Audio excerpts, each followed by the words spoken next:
शहर में एक लड़की आ गई थी जिसके पीछे सारे लड़के हाथ धोकर पड़े हुए थे। एक दिन वे सारे लड़के मायरा के घर पर ही पहुंच जाते हैं और फिर वे कहते हैं कि मायरा, हम तुम्हें बहुत ज़्यादा पसंद करते हैं और हम तुमसे शादी करना चाहते हैं। लेकिन मायरा कहती है कि मैं किसी एक से ही शादी कर सकती हूँ, मेरे पेरेंट्स तुम सबसे शादी करने के लिए अलाउड नहीं करेंगे। तभी वह चारों लड़के कहते हैं कि ये तो बहुत ही बड़ी मुसीबत हो गई। तभी मायरा कहती है कि तुम चारों में से जो सबसे ज़्यादा बुद्धिमान होगा मैं उससे ही शादी करूंगी, और ये कहकर वह सब वहाँ से चले जाते हैं।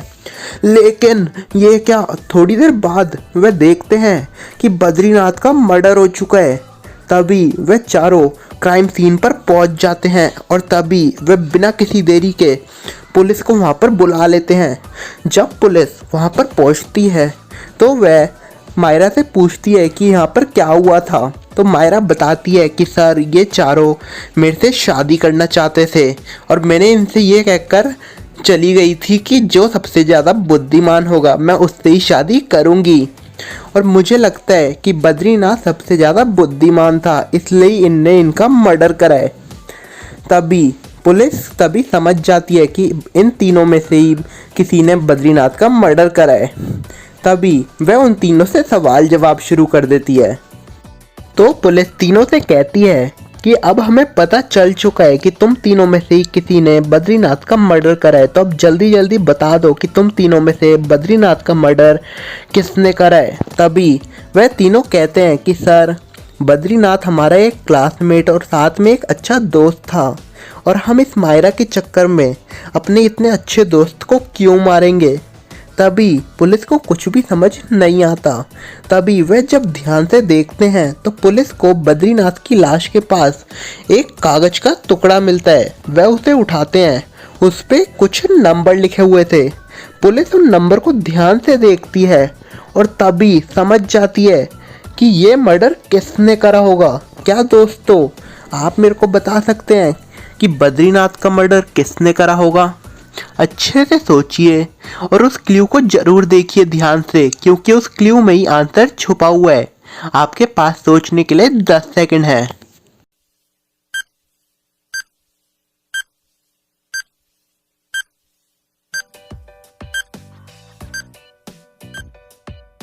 तो दोस्तों, अगर आप ध्यान से देखेंगे तो उस पेपर में जो नंबर मेंशन है, उस पेपर में 5 नंबर मेंशन है। लेकिन अगर आप वहाँ पर ध्यान से देखेंगे तो वो जो नंबर हैं वो जीवा के नाम से मैच होते हैं। आइए जानते हैं कैसे, जीवा कहाँ से आ गए यहाँ पर। तो अगर आप देखेंगे सबसे पहला नंबर जो है वह 26 है, और अगर आप अल्फ़ाबेट में देखेंगे तो जो जेड है वह भी 26 नंबर पर ही आता है।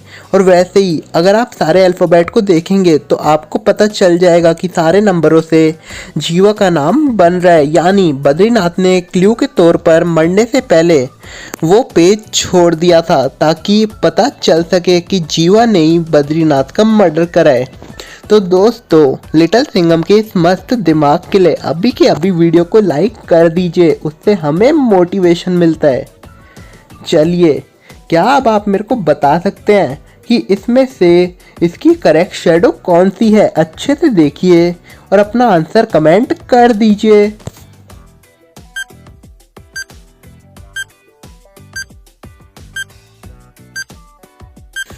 तो दोस्तों, इसमें से करेक्ट शैडो है ये वाली। चलिए एक और पहेली देख लेते हैं। तो एक दिन बद्रीनाथ अपने घोड़े पर बैठकर घूमने के लिए निकल जाता है, लेकिन जैसे ही वह थोड़ी आगे बढ़ता है उसके सामने एक गुफा आ जाती है और वह सोचता है कि चलो गुफा के अंदर जाकर देखते हैं कि गुफा के अंदर क्या है। तो बद्रीनाथ गुफा के अंदर चला जाता है। जब वह गुफा के अंदर पहुंचता है उसके सामने 3 खतरनाक दरवाजे आ जाते हैं और बद्रीनाथ सोचता है कि इनमें से कौन सा दरवाज़ा सही है। तभी आवाज़ आती है कि तुम्हें इनमें से एक दरवाज़ा चुनना है जो कि आज़ादी की ओर जाता है, और इनमें से बाकी 2 दरवाजे के पीछे खतरनाक दीवार जिसमें अगर तुम जाओगे तो हमेशा के लिए कैद हो जाओगे। तभी बद्रीनाथ समझ नहीं पाता कि अब वह कैसे चुनेगा आज़ादी वाला दरवाज़ा। तभी बद्रीनाथ वहाँ पर थोड़ी देर वेट करता है और तभी एकदम समझ जाता है कि वह कैसे पता करे आज़ादी वाला दरवाज़ा। क्या दोस्तों आप मेरे को बता सकते हैं कि बद्रीनाथ ने आज़ादी वाला दरवाज़ा कैसे पता करा होगा? आपके पास सोचने के लिए 10 सेकंड है। अपना दिमाग लगाइए और आंसर जल्दी से कमेंट कर दीजिए।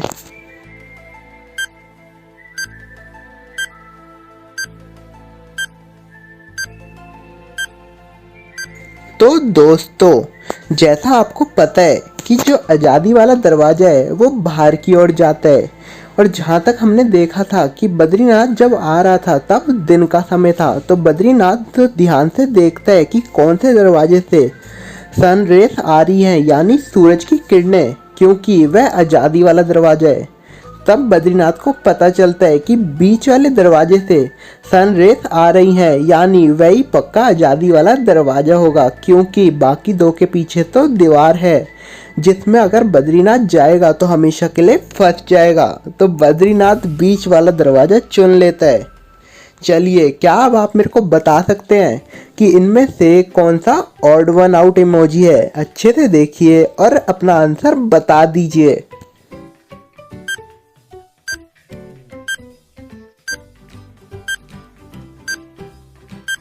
तो इसमें ऑड वन आउट है ये वाला इमोजी। तो एक दिन बुद्धदेव अपनी मम्मी मायरा के साथ मार्केट जा रहा होता है, लेकिन जब वे जा रहे होते हैं तभी पीछे से एक आदमी आता है जो कि बुद्धदेव को किडनैप कर ले जाता है। तभी बुद्धदेव की मम्मी मायरा बहुत ज़्यादा टेंशन में आ जाती है और तभी वह पुलिस स्टेशन में पहुंच जाती हैं।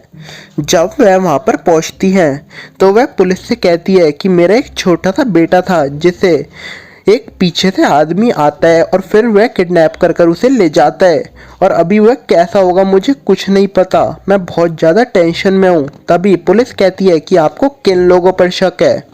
तभी बुद्धदेव की मम्मी मायरा कहती है कि मुझे 3 लोगों पर शक है और वह तीनों जुड़वा भाई हैं। तभी वह पुलिस वहाँ पर उन तीनों भाइयों को बुला लेती है और तीनों से पूछती है कि अब आप बताइए कि आप तीनों में से किसने इस छोटे से बच्चे को किडनैप करा है, क्योंकि हमें बहुत सबूत मिले हैं आपके खिलाफ, इसलिए जल्दी से बता दीजिए। तभी पहला भाई कहता है कि सर मेरा तो यहाँ पर हाथ टूटा हुआ है, मैं बच्चे को कैसे किडनैप करूँगा। फिर दूसरा भाई कहता है कि सर मेरे तो राइट लेग में बहुत बुरी तरीके से चोट लग रखी है, मैं तो चल भी नहीं सकता। और फिर वह आखिरी में पूछते हैं तीसरे भाई से। तो तीसरा भाई कहता है कि सर अभी कुछ दिन पहले मेरे को सिर पे चोट लगी थी जिससे मेरा दिमागी संतुलन हिल चुका है और मैं अब घर पे ही रेस्ट करता हूँ। तभी वह तीनों की बातों को ध्यान से सुनते हैं और तभी वह समझ जाते हैं कि इनके बेटे को किसने चुराया होगा, यानी छोटे बुद्धदेव को किसने किडनैप करा होगा। क्या दोस्तों आपको पता चला छोटे बुद्धदेव को किसने किडनैप करा होगा? अगर हाँ तो आप जल्दी से कमेंट कर दीजिए।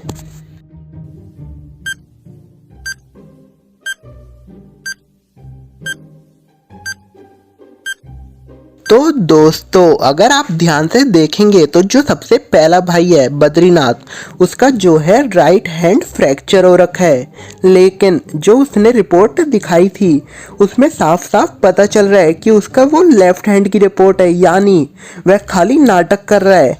और इससे पता चलता है कि बद्रीनाथ ने ही उनके बच्चे को चुराया है।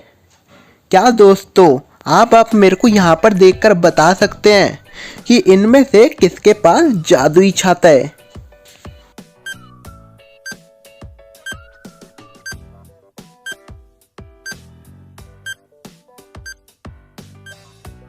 तो दोस्तों अगर आप यहाँ पर ध्यान से देखेंगे तो जो जीवा और मायरा है वह तो छाता के अंदर हैं और जो छोटा बद्रीनाथ है वह भी छाता में ही है, लेकिन अगर आप वहाँ पर देखेंगे जो बुद्धदेव और सबीना है यानी वह पति पत्नी, उनकी जो अम्ब्रेला है वह फटी हुई है, लेकिन तब भी वह दोनों भीग नहीं रहे हैं इतनी तेज बारिश में। ये कैसे पॉसिबल है?